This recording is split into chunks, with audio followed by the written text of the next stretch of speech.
feküdni, hogy lehet így készülni egy ilyen teherrel a vállán. Én magam ugyanis, amikor akár egy magyar bajnoki cél felé a legesélyesebb voltam az országban egy akármelyik kategóriában, én nem tudtam, összetörtem ez alatt a terhelés alatt, alig bírtam elviselni, nem tudtam rendesen étkezni, ideges voltam, az álmatlanság és az a borzalmas izgalom. És hol volt ez a világbajnokságról, hol volt ez ettől a rettenetes, felfoghatatlan sikertől, hát nagyon messze, és erre a kérdésre voltam nagyon kíváncsi. Megengedett, hogy mielőtt a következő kérdést feltennéd, azért azt hadd kérdezzem meg, hogy 1000 éve ebben a sportban élsz, ahogy mondod, versenyző, csapatvezető, főszerelő, szurkoló, és hát mondhatom, hogy imádott sportágunkról van szó. Hogy valahol helyére tudjuk rakni egyéb sportágakkal összehasonlítva, mert mindig az volt a mi bajunk, hogy a motorsport, a gyorsasági motorsport, persze a crossosokat, csalaposokat is legalább annyira díjazom, de mi nem voltunk kiemelt sportág, nem kaptunk olyan támogatást, és mégis mindig voltak és lesznek kimagasló tehetségek részben a műhelyek környékén, mert fantasztikus, majd erről is talán szó esik, hogy milyen szerelői voltak a magyar motorsportnak. Már Hamar Zsiga előtt Szőlősi Zsiga, aztán Cújba Misi bácsi, és hát voltak még jó néhányan. Neuser Lajosnak, akinek megcsináltad a motorját, az biztos lehetett abban, hogy célba is ér, és csak rajta múlik, hogy esetleg nyerjen. Olyannyira, hogy ez nem csak magyar versenyzőket érintett, hanem külföldi versenyzőknek is dolgoztál. Na most, ha így vesszük, hogy Magyarország és 2005, és egy magyar fiúról szól most nem csak a himnusz, amit ott kétszer is végighallgattunk rövid időn belül, 7 futamból 2-t megnyerni, egyszer harmadiknak lenni, és én úgy láttam, hogy azt a magabiztosságot és azt a terhet, amit mi nem bírnánk el, azt a Gábor nagyon jól viseli, és itt lehet a kulcsa valahol ennek az egész sikertörténetnek. Olyannyira, hogy a legutolsó versenyén, amit szintén megnyert, olyan motorozást láttunk a Gábortól, azt a magabiztos, erőteljes, azt a magyaros tempót, amivel ő beelőzött, amivel egész egyszerűen külső ívre rámotorozott, félelmet nem ismerhet, félelmet, tehát egy motorversenyző általában gátlástalan, ami persze nem azt jelenti, hogy ő jár a bankokba elvenni a pénzt, stb., hanem félelemérzet nélküli, nincs benne félelem. Tudok ilyen példákat mondani, a Harmati Árpi, de olyan fantasztikus módon hiányzott ez a félelemérzet, hogy szinte önmagára veszélyes volt már, attól is volt rendkívül eredményes. De hát a Gábor, amit nyújtott az utolsó futamon, hogy egyszerűen bármilyen pozícióból, bármiben képes volt visszaelőzni, visszaesett első, második helyről 5-re, már a harmadik helyet is kockázatosnak láttam, vagy nagyon nehéznek, és egy erősebb első kanyaron vissza a másodiknak, majd még beelőzi az elsőt. Hát hosszasan el kell gondolkodnom, hogy kivel tudnám összehasonlítani, kik jutnának hirtelen az eszembe, erőszakos gyorsok, Agostini, vagy nem is tudom, Drapál Jancsi. Engedd meg ezt, igen? Hogy én Drapál Jancsival szinte hónapra egyidős voltam, és sajnos el kell mondanom, hogy már 20 év telt el, augusztus 11-én lesz 20 év, hogy itt hagyott bennünket. Mi volt akkor, amikor megérkezett az Ikarus busz, ahol én nagyon sokszor aludtam külföldi versenyeken, mert ez olyan jó volt hallani tőled? A Drapál Jancsi Ikarus busza az egy példásértékű, szinte fantom volt, mert mi már régen megérkeztünk a depóba, akármelyik közép-európai országban, és egyszer csak befordult a Drapál Jancsinak a busza, már vártuk. Onnantól kezdve megváltozott a depóban a fegyelem, az élet, és legendásan elkezdték a külföldiek mondani, hogy hát eldőlt a verseny. Hogy eldőlt a verseny. Igen, egyébként jól mondtad az előbb, hogy Kelet-Európa Agostinia volt mindenképpen, nem csak mert nagyon sokszor egyes rajtszám volt. Itt kezdtük ugye a beszélgetést, ez egy fantasztikus Mugello Harald Bartol, akinek a hengerével te magad is motoroztál, az osztrák zseni, és az első díjat átveszi Talmácsi Gábor Mugellóban, az Oroszlán barlangban. Hát ez valami csoda, akkor azt gondoltuk, hogy már nekünk köszönjük, ennyi is elég. Majd jött a következő verseny, egy jó kis negyedik hely, azt hiszem Barcelonában, egy utolsó másodpercben megszedett negyedik hely, mert gondok voltak és nagyon jöttek rá, és épp hogy be tudott a negyedik helyre érkezni, és aztán vitte tovább ezt a magabiztosságot, és ott lehettem, ezt el kell mondjam, hogy nagyon-nagyon boldog vagyok, mert Assen 30 évvel ezelőtt pont a Drapály Jancsival voltam ott, ugye a motorozás Mekkája. Ez még mindig ugye a Mugello-i csodálatos győzelem, Tomás Lüthi, róla még majd beszélünk, mert nagyon kemény, és azt hiszem Hector Faubel, a spanyol fiú. És akkor itt lehet látni azt a stílust, amiről most már világszinten lehet beszélni, és nem hiszem, hogy talán okos dolog hasonlítgatni. Nézd meg ugye, ahogy ott a motoron ül, oda született. Ez a kisfiú, aki, ahogy mondod, a te fiaddal együtt születtek, minimotoroztak, és egy saját felvételem, nem mintha most erre olyan nagyon büszke lennék, de arra, hogy ott lehettem, arra büszke vagyok, mert a magyar zászló volt a legfontosabb, hogy lefényképezhessem, és ott most már az örömkönnyek, nem a sírás, hát itt van ez az asseni pálya, és ott középen emeli a magasba a megérdemelt díjat a magyar Talmácsi Gábor. Hát Lajos, én azt hiszem, hogy ezek olyan képek, hogy néha ezt, amikor együtt motorozgattunk és együtt próbáltuk megváltani a világot, soha nem hittem, hogy egy sajtótájékoztató után oda mehetek egy magyar fiúhoz, aki magyarul nyilatkozik. Meg olaszul, meg angolul, és minden nyelven, ahogy kell, akár csak a Drapály Jani. Persze szeretném a terhet levenni róla, mert minden újságban azt írják, hogy most akkor Drapál után Talma. Én azt hiszem, hogy ez olyan kellemetlen, mint amikor a magyar labdarúgókat mindig most összehasonlítják az aranycsapattal. De valakihez kell viszonyítani. Te hogy látnád ezt a történetet? Hogy vegyük külön, mert nagyon nehéz összehasonlítani a régi világot. Gudur Gabriel, a kedves kis kolléganőnk, aki minden újságban szeretettel tudósít Talma eredménnyel, és ő is többször volt már itt vendég. Boldog kép, sok ilyet szeretnék még látni. És akkor persze a te gyűjteményedből jönnek most azok a kis képek, amikor elkezdődött ez a csoda, és itt ezt még nem láthattuk, ezt külön köszönöm neked. Hát itt van a kis Talma. Hány éves volt itt? Hát amikor először motoroljon, független ettől a kis képtől, még nem tudott rendesen beszélni, sőt alig-alig, és a 2-t a 3-mal tévesztette, segített az ujjával, erről van VHS amatőr videófelvétel, és mondta, hogy tető, 3, tető. És akkor közben a kis ujjacskáit megmozgatta, még ennél is kisebb volt. Ott van a család, ott vagy te, és igen. Ott van a előtérben Gábor, ugye? Háttal kék szerelő overálba az öreg Talma, és a képről sajnos lecsúszik, hiányzik a szélén, pedig ott van rajta.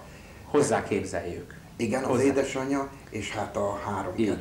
Na, Lajos, hova tegyük most ezt a fajta stílus, sikert, és ezt ezeknek a technikai követelményeknek, mert úgynevezett production racer motorokon indult a Szabó Laci, Drapál, ti is, Juhász Karcsi. Ugye ez egy díjkiosztó, jól látom? Igen. Ahol a mini motorosok. Igen, hát az a Talmácsi motoros igen, iskola. Ezeket csak úgy gyorsan összeszedtük most ennek a siker. Valahogy rólad szól ez a műsor, de nem, hát itt van a Talmácsi Pisti.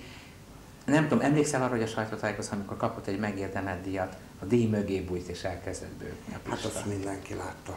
Próbálta elrejteni meghatottságát, és az is megható volt, ahogy csinálta. Igen, én viszont azt mondom, hogy most pedig, kedves nézők, figyeljenek, 25-ös rajtszámmal, Neuser Lajos. Hol volt valahol ez egy Yamaha? Igen, ez egy Yamaha, és mögöttem egy Rotax-szal jön Nagy László, Nagy Laci. Igen, és ez Bulgáriában volt, és hát a Box utca az egy sétány volt, elég laza verseny volt, így hát így mentünk föl a pályára, ez még nem a pályán történik, csak a kivonulás. Nagy szenzáció volt, mert hát ott azért az ilyen jellegű motorok kurensnek számítottak. De egyébként semmiképpen nem szeretném összehasonlítani a Drapál-Jancsit a kis Talmácsival. Közben nézzük meg a képeket és kommentáljuk. Én is ugye azt gondolom, hogy egy életre mi itt kezdeményezzük azt, hogy a Drapál János, a Talmácsi Gábor, a Talmácsi Gábor. Így van. Tehát Pelé, Maradona. Az én emlékeim felborulnának, vagy úgy szinte úgy érzem, hogy sérteni a Drapár Jancsival kapcsolatos emlékek, amire nagyon vigyázok, mint a márványtáblájára is, amit kaptam az emlékversenyen. Ezt nem, meg sem próbálom, nem is akarom, nincs szándékomban összehasonlítani. Igen, ott 55-ös rajtszámmal én látszom Bartőnek nevezetű csehversenyző mögött. Bartőnek óriási név volt, még az 500-as Grand Prix is ment, és a többi, és a többi. Hát ezek fantasztikus képek ám, amiket itt látunk. Segíts, ugye Juhász Karcsi létezik, Juhász Karcsi, igen. És mellette állsz, ott szereltél igen, neki. És hátul a legendás Pufi bácsi a Pufi bácsi.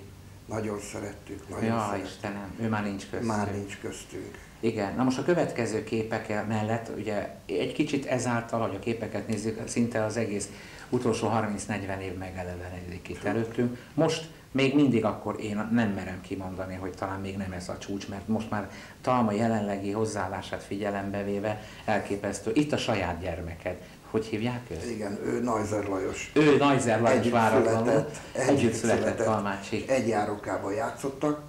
És egy gyönyörű váz, egy gyönyörű szép Yamaha, amit igen, te szereltél. Igen. Hányban volt ez?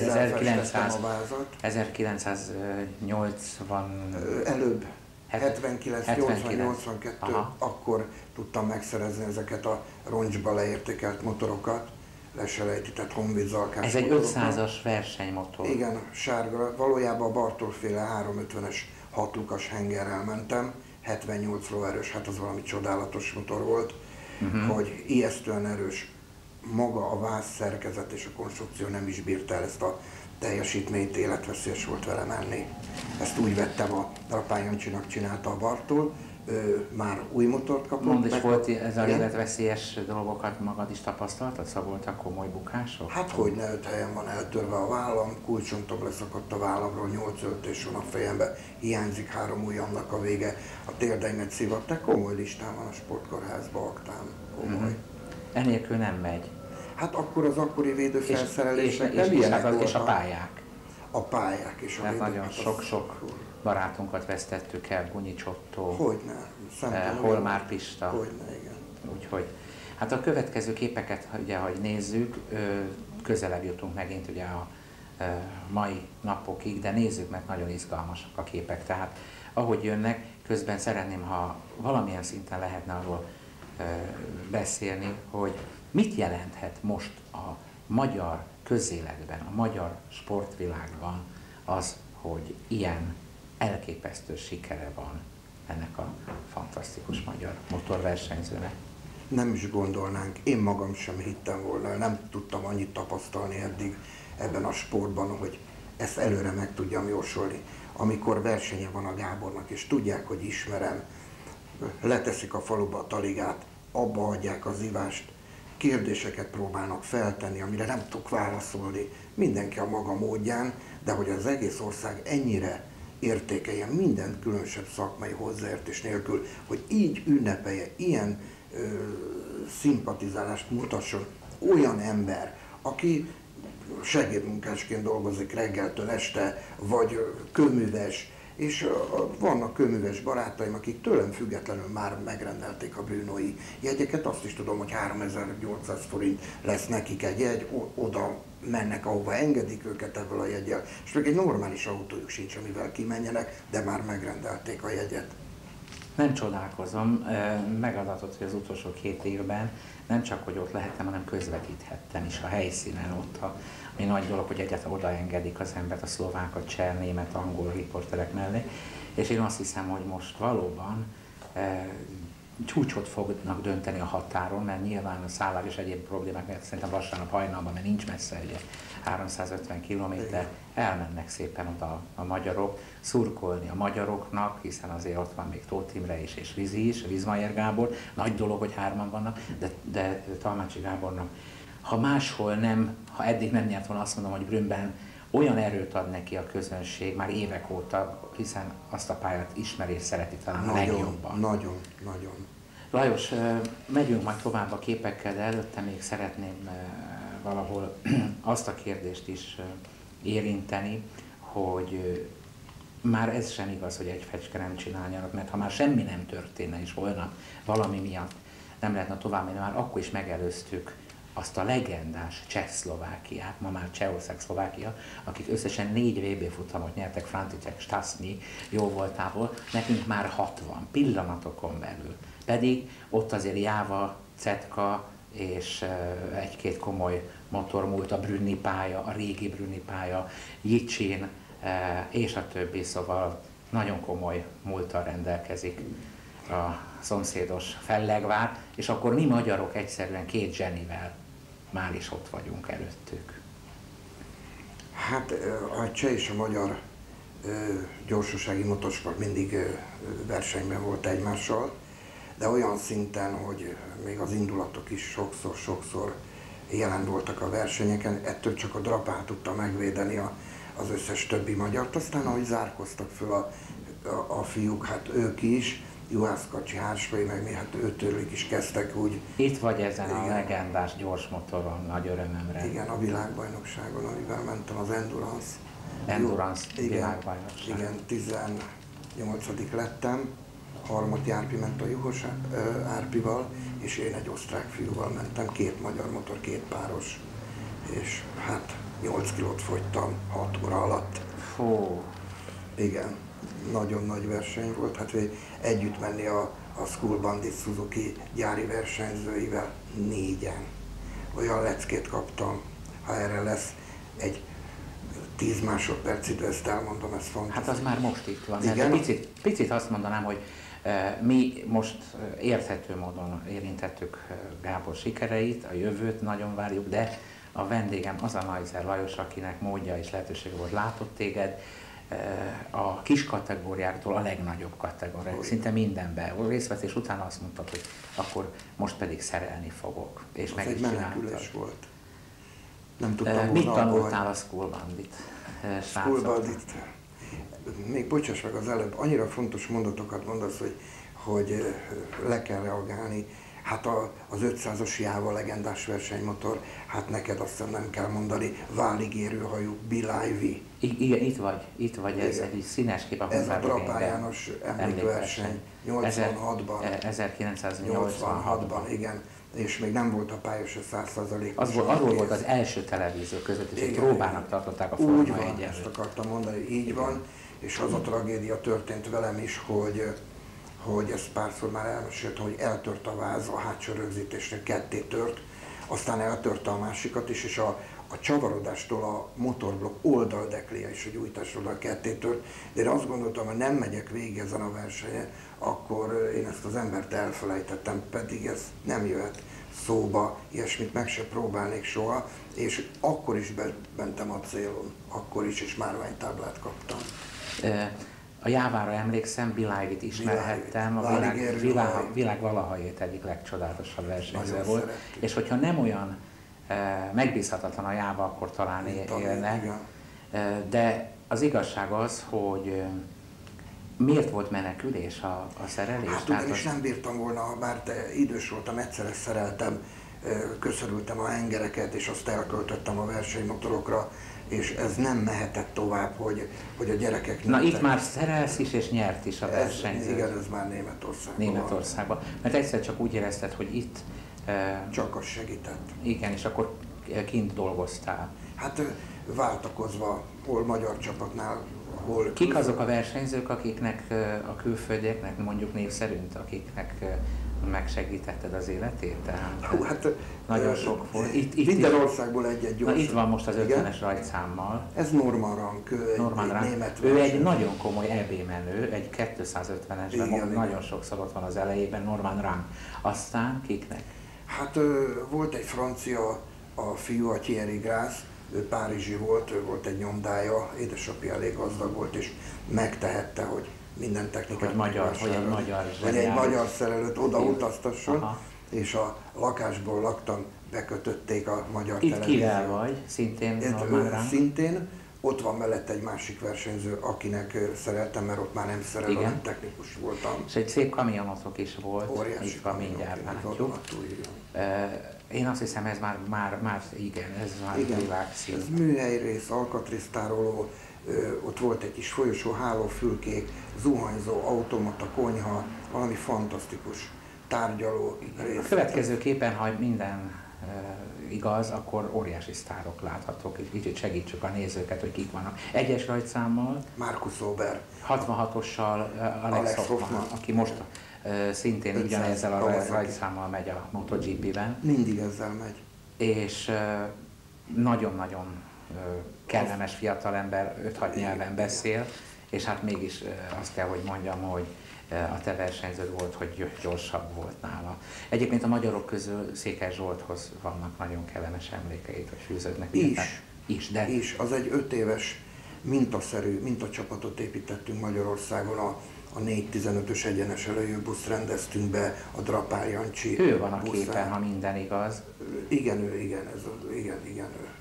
ő elkényeztetett minket állandóan ebben az elsősoros, elsőkockás startokkal, amit külföldön is ragaszkodott. Igen. Na most a Székely Zsolt másodvirágzását éli. Igen, fantasztikus, amit igen, most teljesít ez a fiú, szóval elképesztő.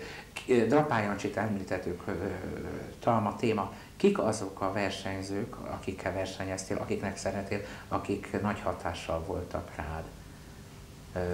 Akikkel jó volt együtt dolgozni? Hát én minden versenyzőmmel, főleg külföldiekkel, magyarokkal csak akkor dolgoztam, ha családi szinten. Igen. Tehát mindenben nekem kellett irányítani, mert eredménycentrikus vagyok, és kíméletlen eszközeim vannak, mindenbe beleszóltam, és nagyon kellemetlen voltam ebből a szempontból. De ez csak addig a pillanatig, míg először fel nem állt a dobogor, és mindent megbocsájtottak, és utána már szólnom sem kellett, a szemöldökökről kitalálták, hogy mit kell csinálni.